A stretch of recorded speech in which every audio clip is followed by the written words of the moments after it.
Hi everyone, it's Colleen, and this is Tuesday, June 31st, 2016, and this is Haggie Reads for you on Haggie Shack Radio at HaggieShack.com, simulcast to Wolf Spirit Radio.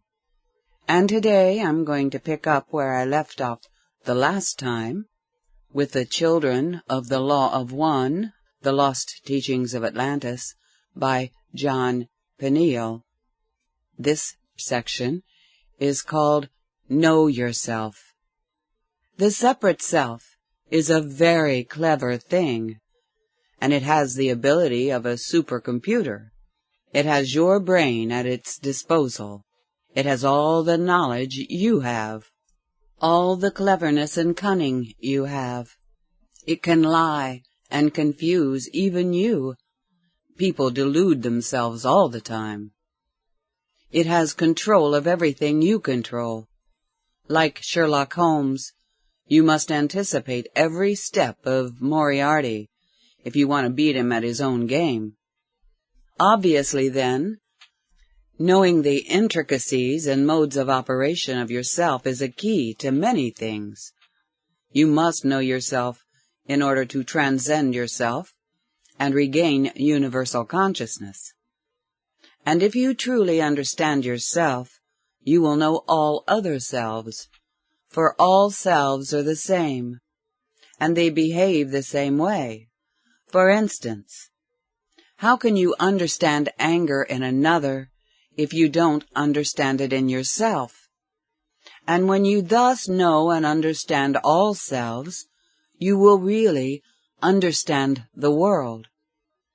Thus, understanding others allows you to bridge the gap of separation and help them achieve universal consciousness also.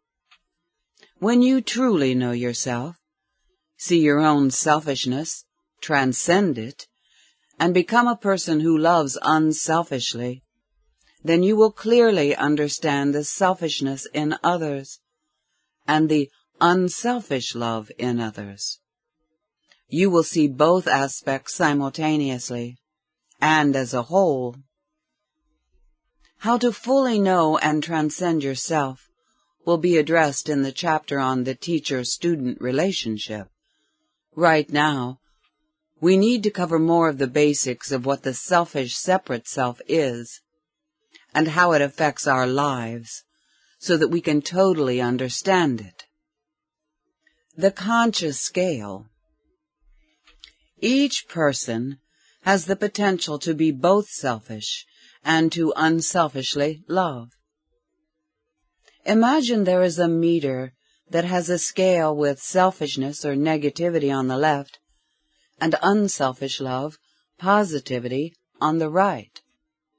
Your consciousness is the needle on this meter. Most people act selfishly most of the time, and sometimes act unselfishly, so the needle jumps around a bit. But everyone has a status quo of sorts, where the needle stays most of the time. This average location of the needle represents the general level of their state of consciousness. 3 makes a whole. As if separation from the one didn't cause enough problems alone, the separate self is further separated within itself, and the lower an individual's consciousness is, the more there are internal separation problems. You may have noticed how numbers and a certain mathematical geometry seem to weave threads throughout life, and are somehow significant to many things. This has to do with the vibratory nature of existence, and is discussed more in a later manuscript, but it also applies in the following teachings.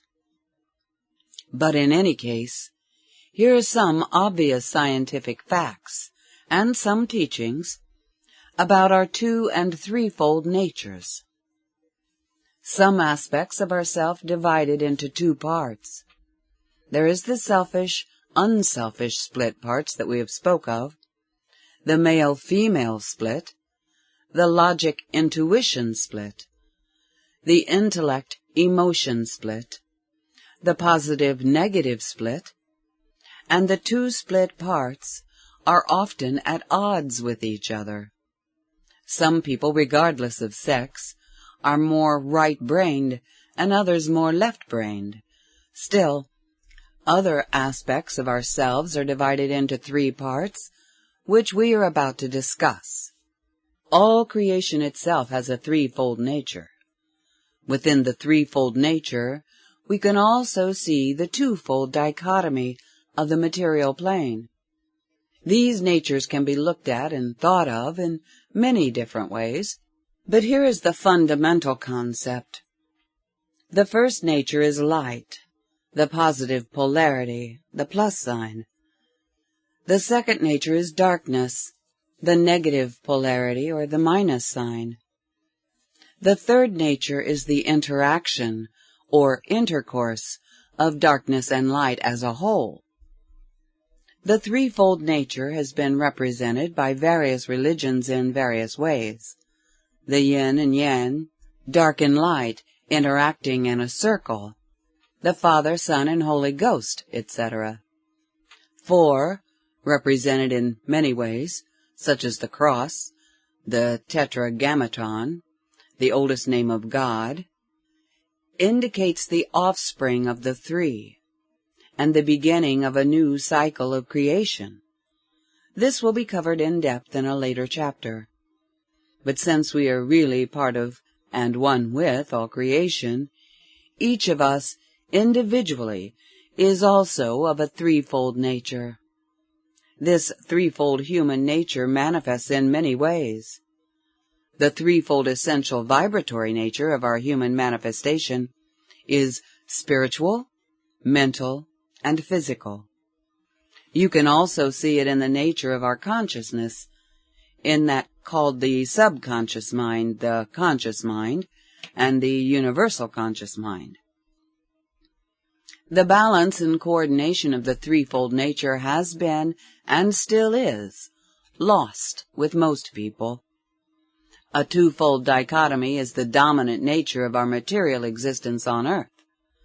Thus, few ever really relate to the spiritual, but all relate to the mental and the physical. Also, few ever relate to the universal consciousness, but all relate to the subconscious and the conscious minds. If we were as we should be, our inner being would be coordinating these parts of ourselves, and they would be functioning as an integrated whole. And ordinarily, the universal spirit would be guiding the entire process, keeping us functioning harmoniously within ourselves and in harmony with the One. But because our consciousness is cut off from the universal spirit, and we are not properly in touch with our own inner being, we are an uncoordinated internal mess. Obviously, we need to re-coordinate all these fragments of self. We achieve this as a natural side effect of transcending selfishness by developing and fostering our unselfish love for others. The process is also aided by various techniques and exercises described later in the book that will coordinate the subconscious, conscious, and universal minds. For those who achieve reunification with the universal spirit, paradise awaits. Making a new world. As we pointed out earlier, when you have a whole world full of people who selfishly care more about themselves than others, you have a world such as it is today. But on the bright side, can you imagine what it would be like if we all cared for each other more than ourselves? Contemplate that for a while. That's what the children teach and work for. The ancient Atlantean teachings also proclaim that those who want to help change the world for the better must first change themselves. and transform into unselfishly loving beings. It takes a fire of some kind at least to light a fire. The children's ancient Atlantean teachings say that if you want to live in a world of loving people, be a loving person. They also teach that one of the ways to achieve this is to put others before yourself, to love others first, to consider others first, to give to others first. There are some who are against the idea of caring for others first. They say you must love yourself first in order to love others.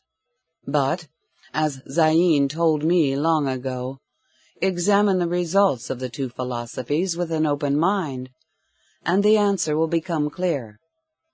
There are many who have succeeded in loving their own self first, but have never gone on to really care for anyone else. They just further their own selfishness. They continue to be selfish contributors to a negative world. On the other hand, all those who have embraced caring for others first always love their own self also. Think about it. If you love others first, and you become an unselfishly loving being, is it possible to then not feel good yourself? Not love yourself? No. There is no way anyone could not love themselves then. You would love yourself automatically and feel great about yourself because your unselfish love is of great help to all, including yourself. This is also the only way you can unselfishly love yourself, and unselfish love is truly the only real love. There is a law of one in action here. Let me reiterate the faucet antidote to illustrate this. Try to see it like this. We are all like one who needs and wants water or love. We are valves, faucets, connected to a water supply. When we let the water flow freely giving it out, it is also flowing in us and through us. But if we try to possess our water by shutting off our giving, not letting the water flow on through us, we shut off our own supply, for it is no longer in us. This is truly loving yourself, not first, not second. It is simultaneous, just by giving it, doing it. Here is a parable from a scroll I found in the library, written in the 1st century A.D., by an early Christian sect in Greece. Judging from the insightful story, this sect apparently were real Christians, i.e., people that followed Jesus' teachings and living example about unselfishly loving rather than merely worshiping and praising Jesus. The story uses a striking allegorical fantasy to clearly illustrate a fundamental difference between a world of people looking out for themselves first and a world of people giving first. There was a man who died and was being taken to heaven by angels. The angels said to him, "We are going to take you to heaven, but first we will show you hell." The angels then took him to a place where there was a great bowl, so great that it was as big as a lake. The bowl was filled with a nutritious stew. All the way around the sides of the bowl were people, emaciated, starving, miserable people. These people had spoons to eat the stew with, and the spoons were long enough to reach the stew, about 12 feet. The trouble was, while they could scoop up the stew into the spoon, they could not get it into their mouths, because the spoons were too long. So here were all these pathetic people, suffering and moaning in agony, constantly trying to eat the food that was abundantly in front of them, but all in vain. Next, the angels took the man to heaven. To his surprise, he saw the same scene. There, it was a giant lake-like bowl of the same stew, surrounded by people with 12-foot-long spoons. Yet something was different here. All these people were smiling, happy, and healthy-looking. Why? What is the difference here that these people are happy and well-fed? The man said to the angels. And they replied, Have you not eyes to see? The man looked more carefully, and observed that one person would scoop up the stew and bring it to the mouth of another. Then someone else would scoop up stew and feed it to the other. The angel smiled and said, Here, the people feed each other. Here are the people that learned the way of love. Some of you agree with the idea expressed in the parable, and would like to live that way, yet you find yourself questioning the practicality of doing something like that. It's not unreasonable to think something like this. But if I give all for others, I will surely be taken advantage of and have nothing. If that is your quandary, take heart. There is a way. It may seem too idealistic or impractical to you right now to stop thinking selfishly, and in a way you might be right. It is a bad idea to change yourself into a being who gives and lives for others without discretion. Giving to selfish people can sometimes do the people you're giving to more harm than good. There are plenty who will selfishly take, and there needs to be discretion as to who to give to and how.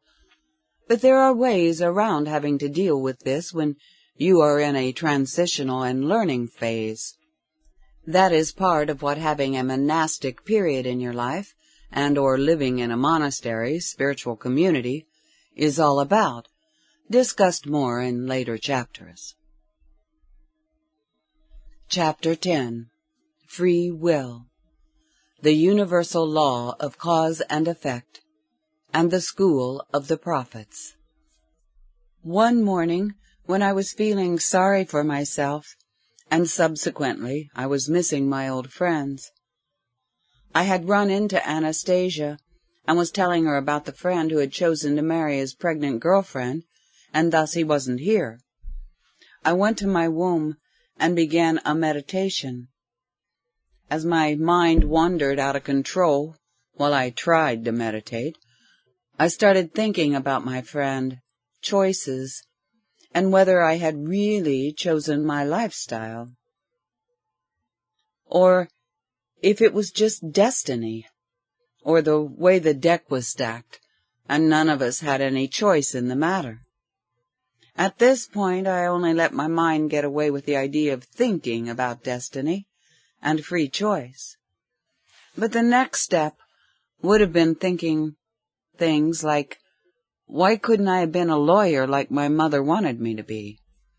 It sure would have been easier, and in a year I'd have been driving a Mercedes or a Porsche. They would have been pretty wild thoughts, but they do happen when you don't control them. It was midday on the same day that I reached my terminal exhaustion point. As I was preparing to hit the mat and go to sleep, I again began to ponder all the strange events in my life, and how it seemed like destiny was at work. Perhaps no one has a choice, I thought. Perhaps everything is all predestined. I knew I was destined to be where I was. There was no doubt in my mind about that. Just then, I heard a voice outside the curtain of my womb chamber. It was Zayn talking to another novice monk, and probably to me indirectly at the same time. Free will is the most important legacy we have from the Universal Spirit. We are constantly being presented with choices in life, forks in the road, that lead to different places. Free will lets us choose. That ability to choose gives us the power to take our life in any direction we want, and thus do virtually anything we want with our life and create our future. But it was our free will choices that got us in trouble in the first place, in separating from God. Most importantly now, used properly, it is what gives us the ability to get out of the hole that we dug for ourselves and get back into oneness with God. Strange timing. I guess it was destiny. No, how could there be destiny if free will choices changed our future, our destiny? The next morning, Zayn told me that our monastery was also known as the School of the Prophets, and it was time for me to begin the particular studies and training in the ancient Atlantean methods that create certain prophetic abilities, deep, concentrated contemplation, realization of cause and effect, free will, and destiny. He had my reading list ready, and later I read some of the teachings from the ancient text. Foolish child, know not that you reap what you sow? What will you have done today, in your life and those of others? Pray, do you? Know not that you have free will? To be a fool for God is to be a true child of the law of one. Learn the ways of universal law, of cause and effect. As we break the law, so do we lose our freedom. Recognize your free will. Realize your free will. Know your free will. Use your free will in harmony with universal will and be free. Every moment we come upon another fork in the road. Every moment we choose our way, our destiny. Every action creates reactions. Choosing not to act is an action with a reaction. If you choose not to actively serve the light, you are choosing to actively serve darkness. If you choose not to actively serve the universal spirit, you are choosing to actively serve the selfish, separate self, the collective, selfish self, and evil. No choice have you but to choose, and choose you will, between darkness and light, between good and evil, between give and take, between love and hate, between selfishness and selflessness. Where you are, where you have been, where you will be, is affected by your choice. Every fork is a way to serve God or run from God. Think you that you can hide from God? Think you that you can run from yourself? Think you that God is not one and all? Think. Our consciousness is the result of our own choosing. Where you are is where you have come. Where you will go is decided by how you are. We forge our will in the fires of our suffering. We temper our will in the waters of discipline. When one applies free will to achieve freedom from the separate self, the self causes pain. The one who chooses the path of selfishness finds that pain and suffering follow him eternally. The one who chooses the path of unselfishness finds that pain and suffering are but a passing storm. Interfere not with the free will of others, as you would not have them interfere with yours. Interfere only with the free will of those who are interfering with the free will of others. Free will directs the mind, and mind creates reality on all planes. All things come first from the mind. With free will, we choose our destiny. We were destined to choose the destiny we have freely chosen. Spiritual schizophrenia. Reading the old text both helped and created new questions and confusion. So I asked Zayn for clarification.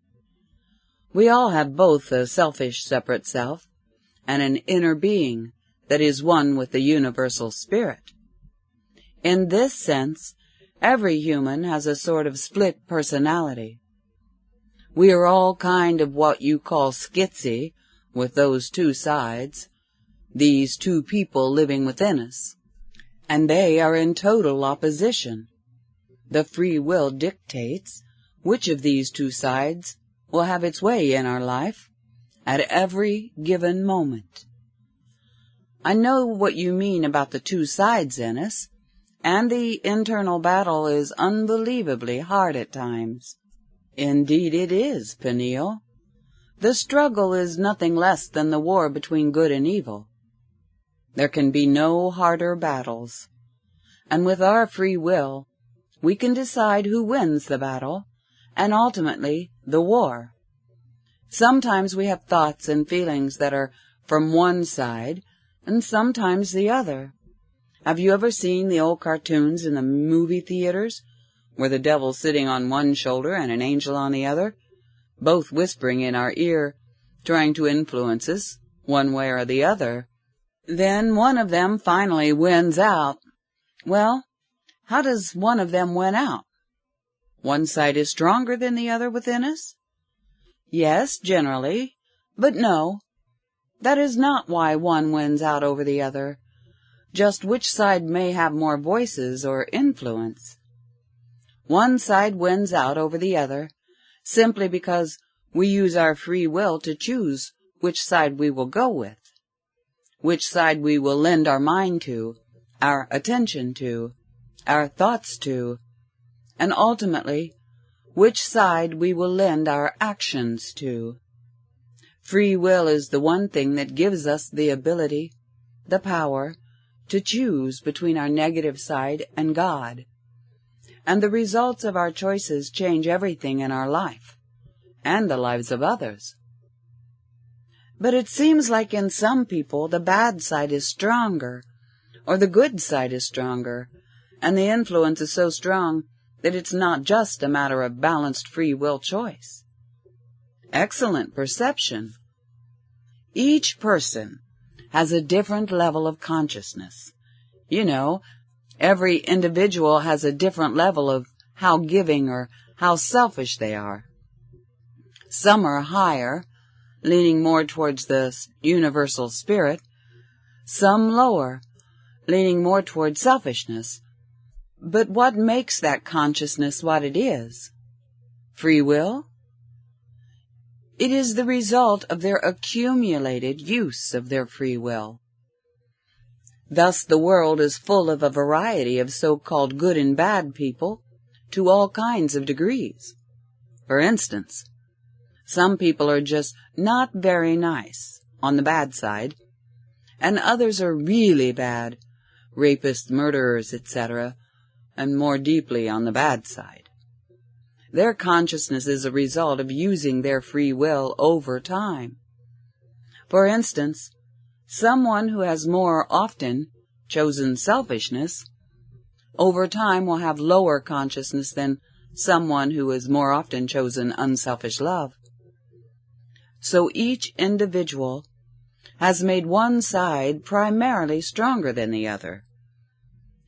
Yet in the worst, there is still a divine spark of universal consciousness buried deep within them. And in the best people, except for the enlightened ones, there is still the seed of selfishness. Thus all can still break from their norm at any time, and make different choices, and change their consciousness, and thus even turn their lives around, just by applying free will, one step at a time. Building a new life, one stone at a time. Are you not in the process of raising your consciousness by using your free will to override your past habits and consciousness? Free will and suffering. Yes, I am, and I do see the results.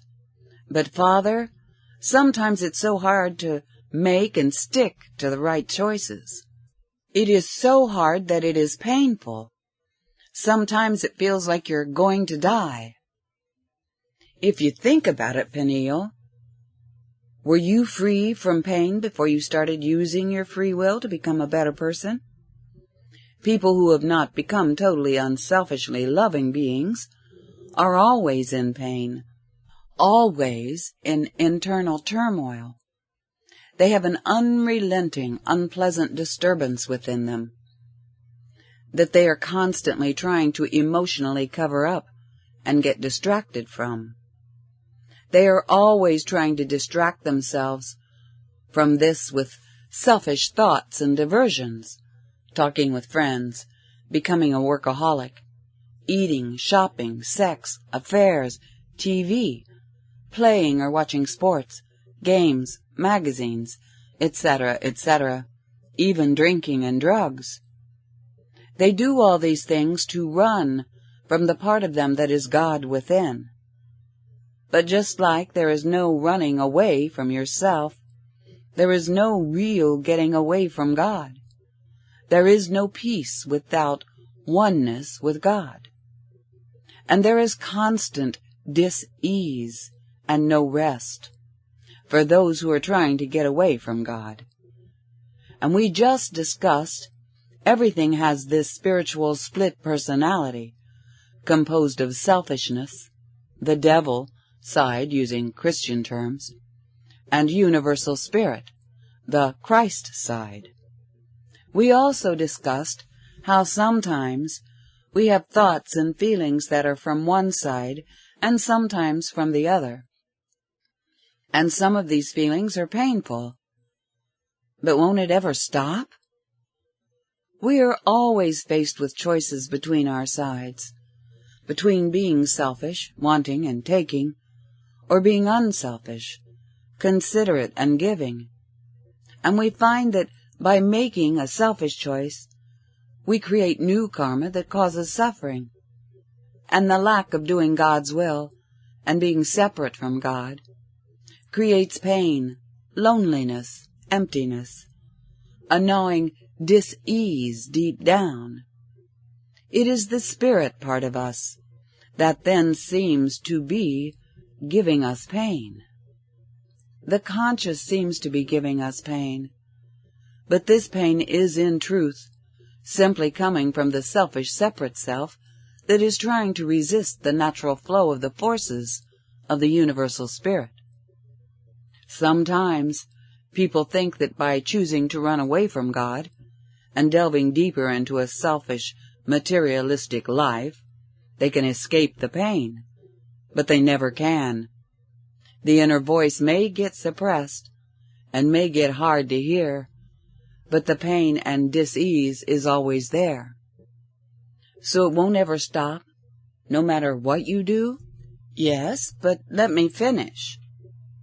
You are still thinking that you are suffering new pain by going through the tribulations that will lead you to enlightenment one day. Remember what it was like in your life when you hid from the light. Remember the pain of squandering your life in darkness and despair. The more you hid from the light, and the more you delved into selfishness, the worse the spiritual ache got. Even as numb and detached as you were able to make yourself, even the drugs and alcohol, you still had severe pain and dismal feelings of hopelessness and loss. It can never be any other way when you choose the selfish path. You will always have pain, and you exert constant energy, struggling forever to block out God, and you can never be happy or at peace. The most you can hope for a selfish path, is temporary pleasures, what you call get-offs, and the pleasure you got from temporary get-offs never fully satisfies. It always leaves you wanting more. And what's worse is that you have to pay for the get-off with an equal measure of its opposite. And what's the opposite of pleasure? And on top of all that pain, life also keeps hitting you in the results of your karma. It only happens once in a while, but it's bad when it does. You know what I mean. Think about the worst times in your life, your darkest hours, the times life hurt you, leveled you, brought you to your knees in pain. Why do you think it happened? What was life telling you? What was God telling you? And when you were hit with such pain, didn't it force you to be introspective, to question your life or life itself, at least for a moment? Yes. That is why I searched for spiritual answers to life, searched for God and peace of mind. But it is like my pain is getting worse, now that I'm spiritually growing and doing the right thing in my life. Shouldn't the pain be getting less? It is a different kind of pain from a different source. You see, suffering is what brings most people to the spiritual path in the first place. They eventually realize that the only way to end the kind of suffering they are experiencing is to turn back to God, to abandon selfishness, to be kind, caring, giving, unselfishly loving. But once they really start the process of spiritual growth, they find that they are experiencing a great deal of pain from the self, from their ego, rather than the aching of the spirit and the pain of dealing with their own negative creations, your karma. The self begins throwing a tantrum because it is not getting its way. It begins to manufacture contrived thoughts and emotions to give you pain, extreme pain. Like you said, sometimes it feels like you're going to die, it gets so bad. That's because your separate selfish self is facing a death of sorts, and the closer you get to killing your selfish separate self, the more it gives you pain.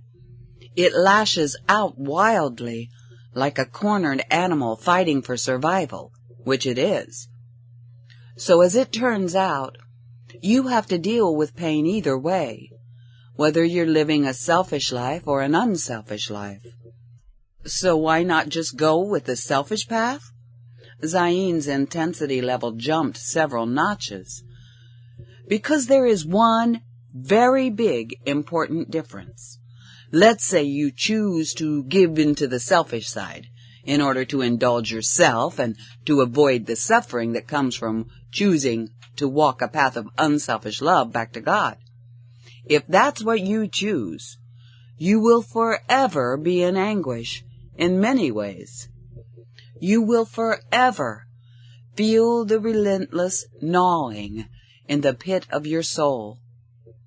Even if you make nothing but negative choices and take nothing but the negative forks in the road, it is impossible to ever completely block out the angel on your shoulder who causes that gnawing pain. Because as long as you have life, You have a soul. You have spirit, and an inner being dwelling within you. You must have the spark of spirit animating you within you, or your body dies. Thus, you will always have that pain. And you don't just have the spiritual pain and the conscious pain. You are still stuck with pain the self gives you, and not just a little pain. Do you think you shed the pain of selfish emotions such as insecurity, greed, anger, and jealousy when you choose the dark selfish path? No! You know that your most selfish hours have given you the most pain. It is your dark times, when you have felt the terrible emotional pangs of jealousy or anger or even hate. The selfish path is the one that actually creates jealousy, builds jealousy, and all the other painful and pointless emotions. For instance, jealousy is nothing but one of the tentacles of selfishness.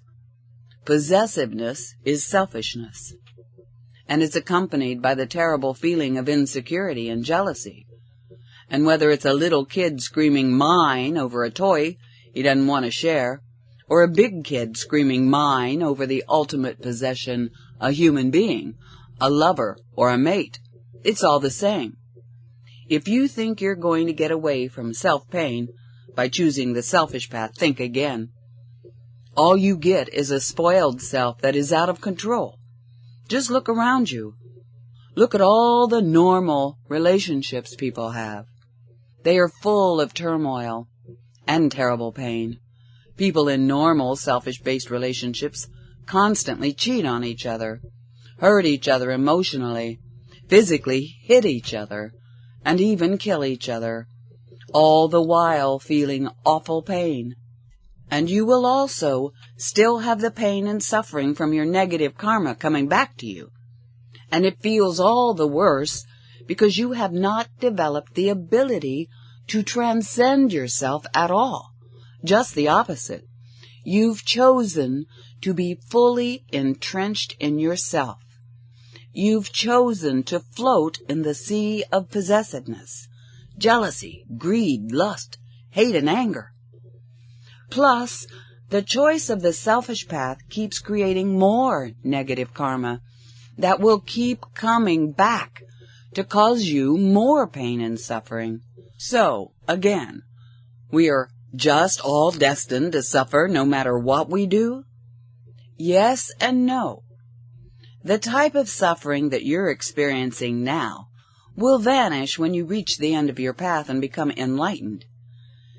And you have already rid yourself of the pain you had in your past that made you want to commit suicide, have you not? Yes, no question about that. If you choose the path of light to avoid the suffering and pain that comes from living selfishly and separated from God, you no longer have the spiritual pain or the conscious pain or the pain of an out-of-control, spoiled self on a rampage.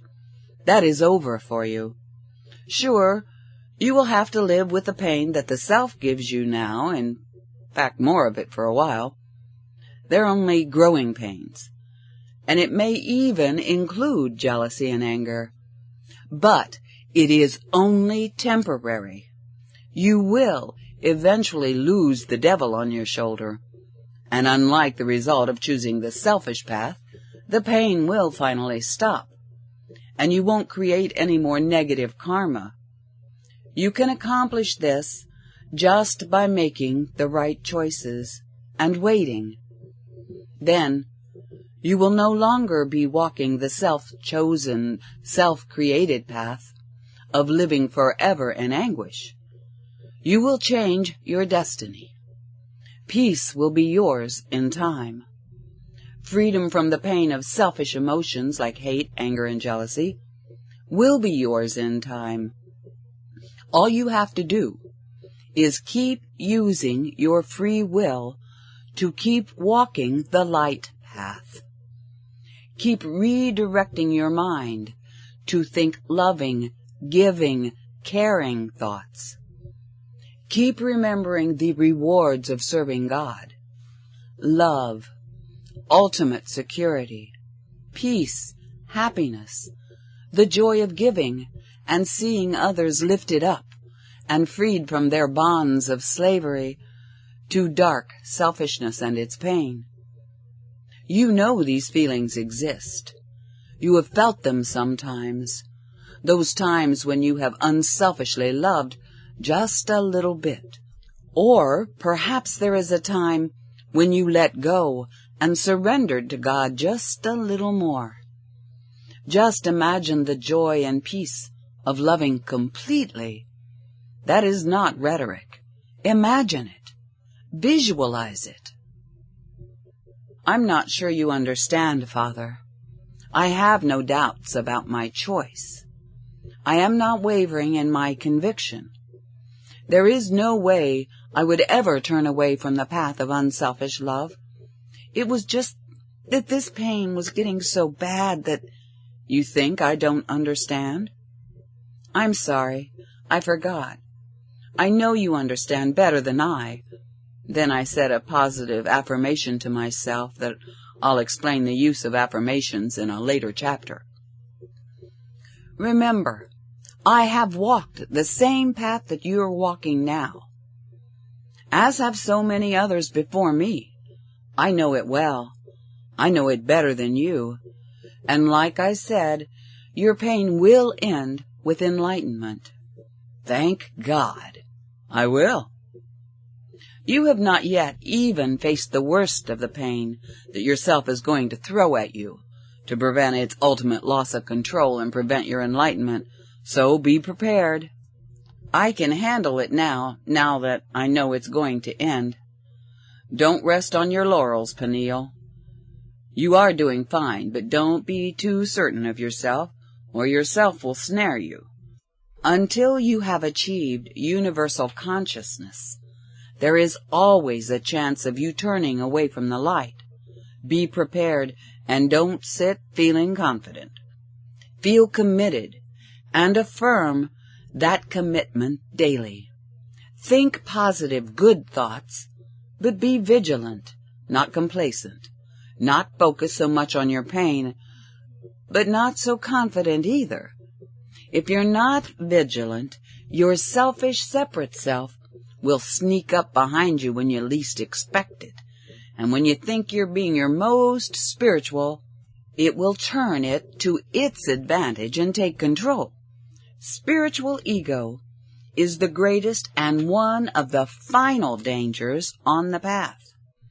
All of you reading this have experienced at least some of what Zayn was talking about in the above segments. Some of you may have even tried a spiritual path and encountered pain and then resisted your path. And you lived in pain and darkness before, and now you live on the edge of light and love, but you're still in pain and darkness. Why? In order to start the process that will ultimately free you from the pain of the selfish, separate self, you must fully commit to a path of unselfish love and apply your free will with constant conviction, even in the face of the pain that the self will throw at you. If you don't, you'll keep wavering back and forth. You'll keep getting pain from both sides. One side gives you pain, and then the other, and then the other. And you don't get more total pain, mind you. You just keep getting it from different sides. And you just keep doing it on, and you don't make any progress towards permanently ending the pain. It can become an endless cycle. It's a trick of the negative self, and it can keep you a slave to self, a slave to the forces of darkness, and in an endless circle of pain forever, all the while thinking you at least tried, or are trying, to walk the spiritual path, but it was just too hard or too painful. Open your eyes, your mind, and look at it objectively. It is far more painful not to walk the spiritual path. I know. I've seen it from both sides now. You can also see a good example of this in one of the stories that about Jesus that still remains in the Bible and the scriptures of many other religions. The story of Jesus' internal suffering in the garden before his arrest demonstrates that Jesus had learned this lesson well and exhibited conviction in even the most dire circumstances. As Jesus was awaiting his arrest, he contemplated the terrible crimes and tribulations he knew he would suffer in the immediate future unless he chose to change course. The time was up, and his disciples gave him no comfort or support. Even though he asked them to stay awake and meditate with him that night, they slept and left Jesus alone with his agony. Jesus communed with the universal Spirit and asked to have this cup taken from him, but only if it was within the will of the universal Spirit. A cup is a symbol of receptivity, and in this instance symbolized his receptivity to the will of God. And in this case, it meant all that suffering he would encounter, using his free will to follow the will of God. Even while Jesus asked if he could be released from being receptive in this instance, and thus be released from the terrible fate that awaited him, he included, "But your will be done, not mine." While no one wants to suffer, or really looks forward to experiencing the pain that may accompany doing their duty or meeting their karma, the truly wise know that if we do not align our will with the will of God and do the will of God, the subsequent suffering and repercussions are far worse and will never end. True happiness and freedom are only found in aligning our will with universal will. The bottom line: if you want the pain to stop, you need to decide to take the path of love, no matter what you encounter. And you need to want to change. And you need to maintain your conviction to accomplish your goal. Once you really set it, then you simply apply yourself consistently with all the tools at your disposal. Okay, I'm going to take a little break here and put on some music, and I'll see you in just a few minutes.